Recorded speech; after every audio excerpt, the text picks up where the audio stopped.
à toutes, j'espère que vous allez bien. On se retrouve aujourd'hui pour une nouvelle vidéo autour de l'aquarelle. Alors, qui n'a jamais eu envie de savoir dessiner?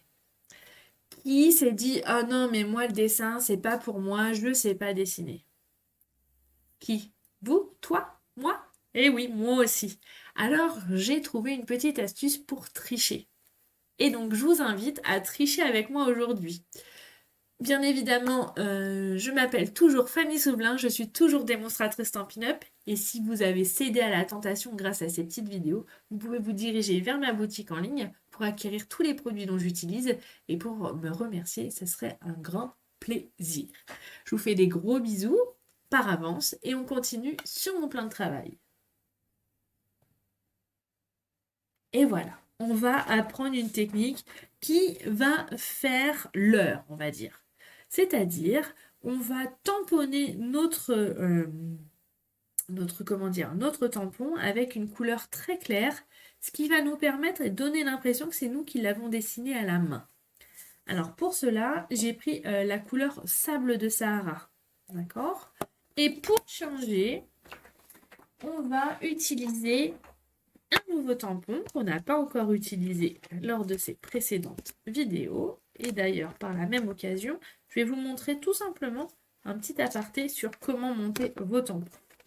Donc quand vous les recevez, vous avez la petite opercule derrière. Donc on l'enlève. On fait attention de ne pas mettre ses doigts dessus. On le met de côté. On va enlever le petit autocollant qu'il y a là. Pareil, on évite de mettre ses mains dessus. Et on va tout simplement, mais tout simplement, venir coller ça dessus. Hop, on appuie et on décolle. Et votre tampon est monté. Pas belle la vie? Eh, c'est simple, hein? Surtout avec des explications à la Fanny Scrap Stamping. Donc je vais prendre un bloc acrylique. Je ne sais pas si je vais faire ces grosses. Je vais prendre, oui, celui-ci, il va être mieux. Donc, si on le met directement, il colle un petit peu trop. Donc moi, je lui enlève un petit peu de son pouvoir collant, mais un tout petit peu, avec des aspérités que j'aurai sur ma peau. Hop, voilà, du coup, c'est mieux. Je le pose sur mon bloc acrylique. Je prends une couleur très, on va dire, très claire. Donc là, j'ai pris sable de Sahara et j'ai hésité avec l'ardoise bourgeoise. Donc ça dépend de ce que vous voulez avoir en rendu. Et donc, on va peut-être pouvoir faire les deux, vous allez voir. Donc, je prends mon tampon. Je tamponne du coup en sable Sahara.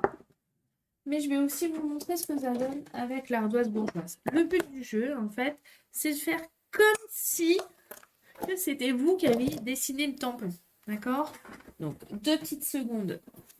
Entre deux, je vais nettoyer le tampon, sinon, pas donner grand-chose. Hop, j'avais mis du petit produit en amont sur mon Stampin' Scrub. Je prends mon ardoise bourgeoise. Donc j'ai bien dit, hein, des couleurs très claires.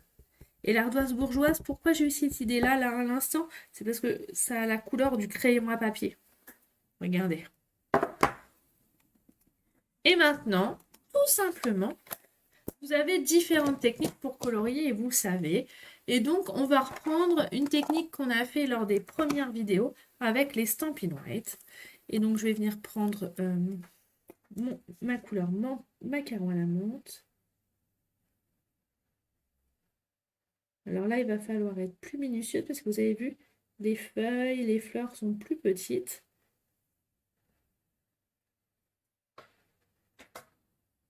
On peut aussi... Hop là. Oups, j'ai tiré la langue, vous n'avez pas vu, hein?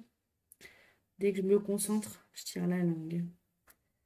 Je vais venir prendre mon aqua painter. Alors là, je vais prendre le plus fin, puisque mon dessin est tout fin. Et je vais faire comme on a fait lors d'une précédente vidéo. Je vais venir allonger ma couleur. Et le but du jeu, c'est d'essayer qu'on ne voie plus la marque d'encre qu'on a mis au préalable du dessin. Vous voyez ce que je veux dire? La fondre avec notre couleur.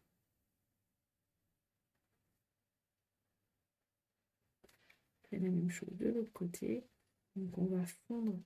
Et comme l'encre ardoise bourgeoise ou sable Sarah, c'est une encre à base d'eau, elle va normalement se diluer et se dissoudre, pas se dissoudre, mais se mélanger avec mon encre verte en fait. Et du coup, ça va atténuer les traits et pour faire un semblant de trait de crayon.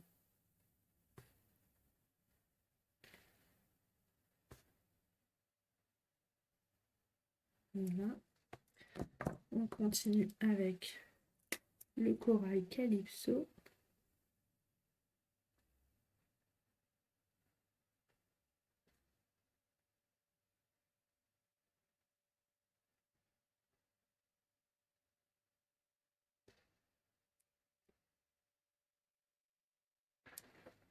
On n'oublie pas de rincer son aquapenter entre deux pour éviter les mélanges disgracieux.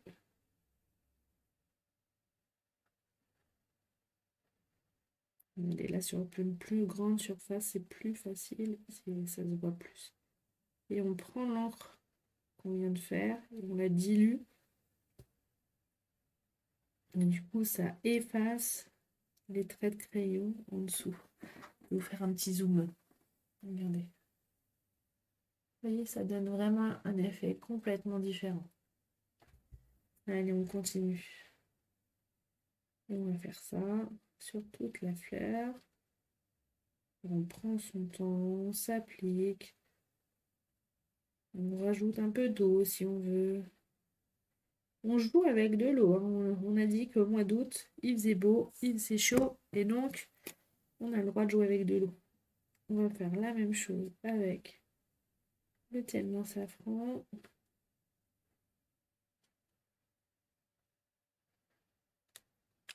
N'oubliez pas entre deux de nettoyer votre pointe. Sauf si vous voulez faire des mélanges, hein, vous pouvez aussi.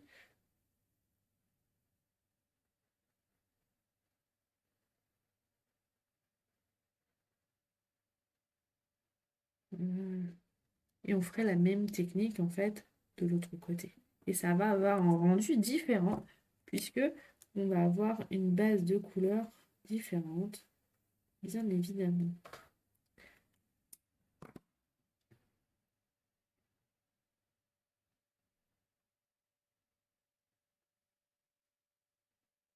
Donc ouais, le sable Sarah, ça fait un côté naturel et l'ardoise bourgeoise, ça donne vraiment l'impression qu'on a fait notre dessin au crayon à papier avant. Donc ça a vraiment deux effets escomptés différents, deux rendus différents.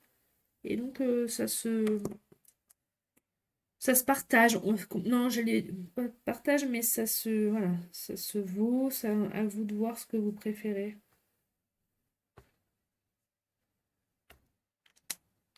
Voilà. Qu'est-ce que vous préférez comme style? Quel est l'effet escompté aussi, hein.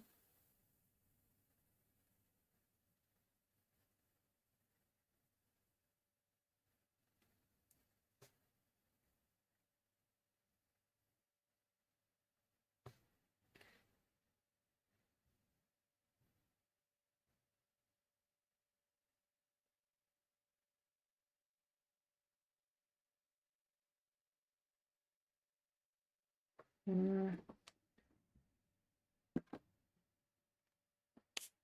Et donc, soit on sèche avec notre petit mouchoir, soit au pistolet chauffant, comme vous voulez. Mais rappelez-vous, l'effet escompté est différent, donc à vous de voir. Regardez, ça fait vraiment une chose complètement différente. Donc à vous, qu'est-ce que vous préférez? Est-ce que vous préférez avec le sable Sahara ou l'effet avec l'ardoise bourgeoise? À voir. Et là, je l'avais fait avec la plus grosse fleur. Donc ça fait deux choses complètement différentes. Voilà, voilou! Pas mal cette technique, hein. Qu'est-ce que vous en pensez? Tiens, je serais curieuse de savoir quelle est la technique que vous préférez. La technique que vous avez découverte, la technique qui vous a donné du fil à retordre si vous l'avez reproduite. Allez, dites-moi tout en commentaire. N'oubliez pas les petits pouces en l'air, de vous abonner, de partager cette vidéo ou les prochaines et celles d'avant à vos copines scrapeuses pour leur faire connaître toutes les différentes techniques et prendre un petit peu de temps avec moi. Et puis pourquoi pas découvrir mon univers créatif. En tout cas, je vous remercie de votre fidélité, je vous remercie d'être toujours autant nombreuses et aussi présentes autour de moi et de me soutenir dans mon activité de démonstratrice Stampin' Up. Je vous fais des gros, gros, gros bisous et je vous dis à très bientôt. Ciao, ciao. Bisous, bisous. Toum, toum, toum, toum, toum, toum, toum, toum, toum, toum.